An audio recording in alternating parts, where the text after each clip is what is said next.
నమస్తే, welcome to 4 sides TV. సంతోషంగా సౌఖ్యంగా జీవితాన్ని గడపటమే మనిషి జీవితానికి సార్థకత. అందుకు తగ్గ పరిస్థితులను ఏర్పరచుకోవటం, కలిసి జీవించటం, సమైక్యంగా సమస్యలను పరిష్కరించుకోవటమే ఆనంద జీవనానికి తొలిమెట్టు. అలాంటి సమాజాలు కలిగి తన ప్రజలకు సంతోషాన్ని భరోసాగా ఇచ్చే దేశాలేమిటో ఇప్పుడు తెలుసుకుందాం.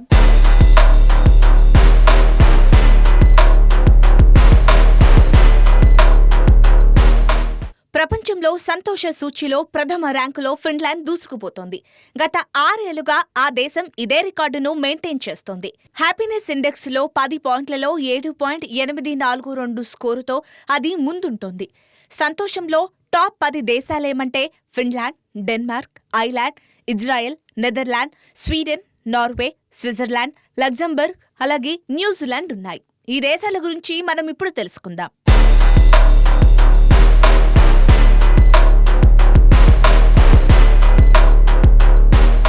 సంతోష సూచీలో ఫిన్లాండ్ తర్వాత 2023లో రన్నరప్గా నిలిచింది డెన్మార్క్. ఈ సంక్షేమ రాజ్యంలో ఉచిత వైద్యం, విద్య, పిల్లల సంరక్షణ కోసం సబ్సిడీలు, పిల్లలు పుట్టిన తర్వాత పేరెంట్స్కు అమలు చేస్తున్న సేవలు, ఇవన్నీ ఆ దేశ ప్రజల సంతోషకరమైన జీవనానికి మూలం. అక్కడి సమాజంలో ఒకరిపై మరొకరికుండే నమ్మకం, అభిమానం బలమైన సామాజిక ఐక్యతను కలిగిస్తాయి. ఇవి ఆ దేశ ప్రజలు సంతోషంగా జీవించటానికి తోడ్పడుతోంది.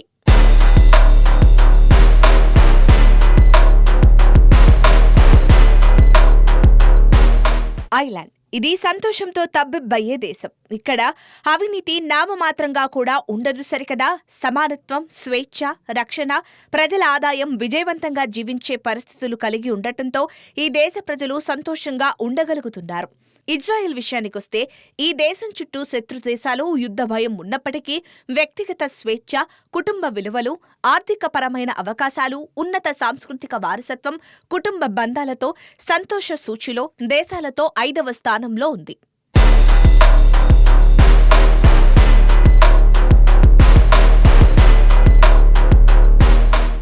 నెదర్లాండ్లో ప్రతి ఒక్కరికి వ్యక్తిగత లైబ్రరీ ఉంటుంది. మిగతా దేశవాసులను అందరినీ ఆకట్టుకునేది ఈ అంశమే. హెల్త్ కేర్, విద్య ద్వారా సామాజిక రక్షణ ఉంటుంది. భిన్నత్వంలో ఏకత్వం డచ్ ప్రజలను ఉన్నతంగా తీర్చిదిద్దింది. ఆ దేశంలో అందమైన ఆహ్లాదకరమైన ప్రదేశాలు పర్యాటకుల మనసును దోస్తాయి. స్వీడన్ గురించి చెప్పనక్కర్లేదు. భూలోక స్వర్గాల్లో చెప్పుకోదగ్గది. ఇక్కడ ఏడాది పొడవునా సంతోషం నాట్యం చేస్తూనే ఉంటుంది. ఇక్కడ అమలయ్యే సంక్షేమ పథకాలు ప్రపంచంలో మరెక్కడా ఉండవు. ఇక్కడెవ్వరూ ఒత్తిడికి గురవ్వరు. అంతా హ్యాపీనే. ప్రజలు ఆధునిక, ప్రాచీన జీవితాలను సమన్వయం చేసుకుంటారు.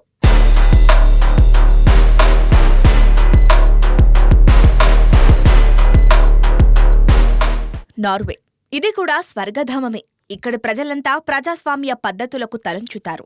సామాజిక బాధ్యతలను నిర్వహిస్తారు. ప్రగతిశీల రాజకీయాలు, పౌరుల సౌభ్రాతృత్వం, సంక్షేమ పాలన ప్రజలకు శాంతి, సౌభాగ్యాలను అందిస్తోంది.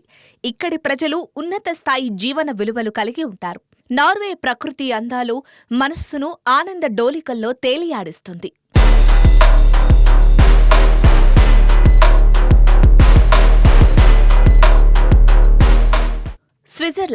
స్విట్జర్లాండ్ శ్రేష్టమైన ప్రకృతి అందాలకు, సామాజిక స్పృహకు పెట్టింది పేరు.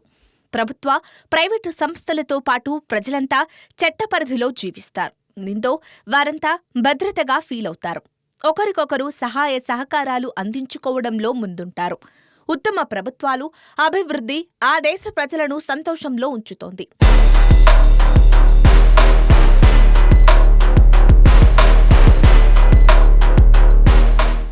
లగ్జంబర్గ్ ఇది ప్రత్యేకమైంది.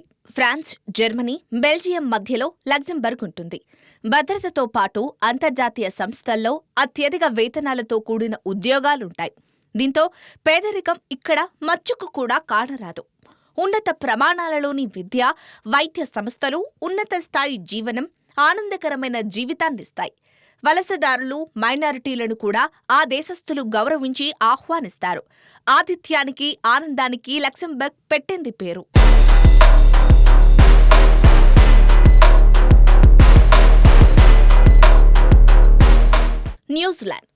న్యూజిలాండ్లో పాండమిక్లో న్యూజిలాండ్ తన ప్రజలను కాపాడుకోవడంలో ముందుంది. దార్శనికతతో మొదటి నుంచి ఉత్తమ విధి విధానాలు రూపొందించుకోవడంలో దిట్ట. అక్కడి ప్రకృతి, బీచ్లు, అడవులు, పర్వతాల అందాలు చూపర్లను కట్టిపడిస్తాయి. ప్రజల మానసిక ఆరోగ్యానికి కూడా ప్రభుత్వం ప్రాధాన్యమిస్తుంది. ప్రజల సౌభాగ్యం కోసమే అక్కడి బడ్జెట్లు రూపొందుతాయి.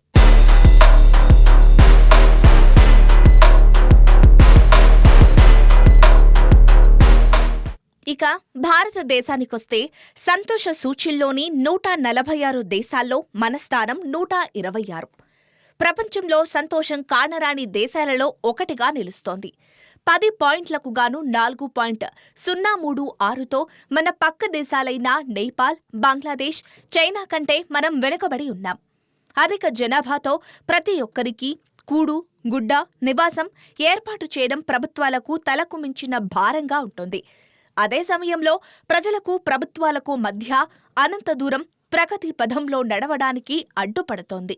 ఏ దేశాలైతే సంతోష సూచీలో ముందున్నాయో ఆయా దేశాల్లో మతం చాలా వెనుకబడి ఉందని గుర్తుంచుకోవాలి. అందుకు ఉదాహరణ స్వీడన్లో 86% నాస్తికులు, డెన్మార్క్లో 80%, నార్వేలో 72% వరకు, స్విట్జర్లాండ్, లగ్జంబర్గ్, న్యూజిలాండ్లలో కూడా అత్యధిక శాతం నాస్తికులే.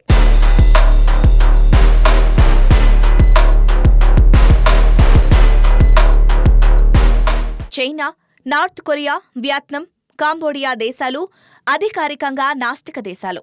క్యూబా 2019 వరకు నాస్తిక దేశంగా గుర్తింపు పొందిన కొత్త రాజ్యాంగంతో సెక్యులర్ దేశంగా మారింది.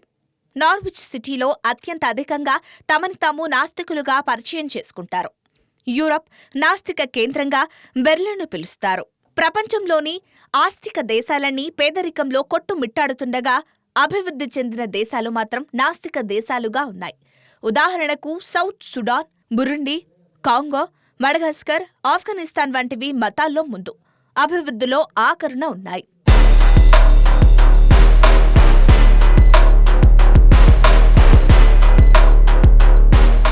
(1912) వరకు సెక్యులర్ దేశంగా ఉన్న ఆల్బేనియా ఆపై నాస్తిక దేశంగా ప్రకటించుకుంది.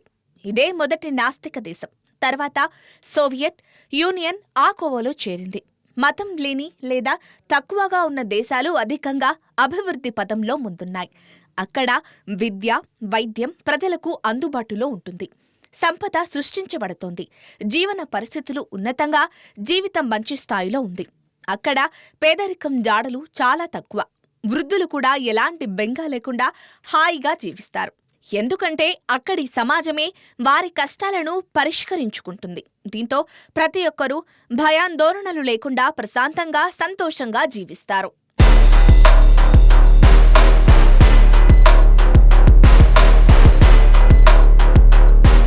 ప్రపంచంలోని అభివృద్ధి చెందిన దేశాల్లో 14% మంది నాస్తికులే. ఒక్క చైనాలోనే 3 కోట్ల మంది నాస్తికులున్నారు. వియత్నాం, రష్యాల్లో లక్షలాది మంది నాస్తికులున్నారు. అలాగే అభివృద్ధి చెందిన దేశాల్లో కూడా నెదర్లాండ్స్, స్కెచ్కియా, ఈస్టోనియాల్లో నాస్తికులున్నారు. పోలాండ్లో ఎక్కువ మందే ఆస్తికులున్నారు. అయినా సరే వారందరితో కలిసి నాస్తికులు నివసిస్తూనే ఉన్నారు. అభివృద్ధి చెందిన దేశాల్లో నాస్తికులు ఎక్కువగా ఉండటానికి కారణం ఆర్థికంగాగాను, మేధోపరంగాగాను ముందుండటమే. భారతదేశంలో కూడా ఒక నాస్తిక ప్రదేశముందని మీకు తెలుసా? అదే ఆరోవిల్. అక్కడ ఏ మతాలు ఉండవన్నమాట. ఆరోవిల్ అనేది భారతదేశంలోని తమిళనాడు రాష్ట్రంలోని విలుప్పురం జిల్లాలో ఒక ప్రయోగాత్మక టౌన్షిప్. దీనిని 1968లో మిర్రా ఆల్ఫాసా స్థాపించగా ఆర్కిటెక్ట్ రోజర్ యంగర్ రూపొందించారు. ఆరోవిల్లే విశ్వనగరం. 124 దేశాల నుంచి వచ్చిన 50,000 మంది అక్కడ నివసిస్తున్నారు. మానవులంతా కలిసిమెలిసి ఉండగలరా అని ప్రయోగాత్మకంగా ఈ నగరాన్ని 1930లో నిర్మించారు. 1960లో దీనిని మరింత అభివృద్ధి చేశారు.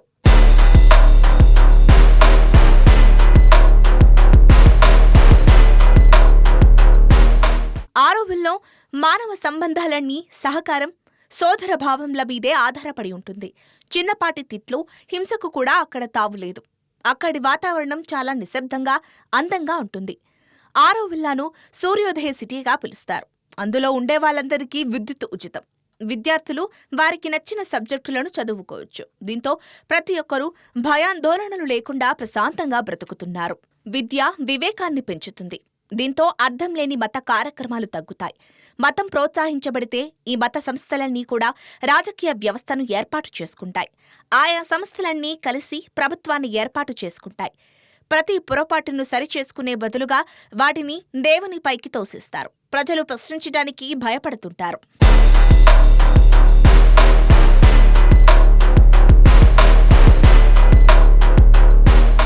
మనకందుబాటులో ఉన్న గణాంకాల ప్రకారం ప్రపంచంలో అత్యధిక మత దేశాల్లో తమ ప్రజలపై అవినీతి, హింస, మానవ హక్కుల ఉల్లంఘనలు తరచూ చోటు చేసుకుంటున్నాయి. వాస్తవానికి వారికి దైవభక్తి ఉంటుంది, కానీ దైవ భయం ఉండదు. దీంతో అవినీతికి పాల్పట్టానికి వారికి జంకు ఉండదు.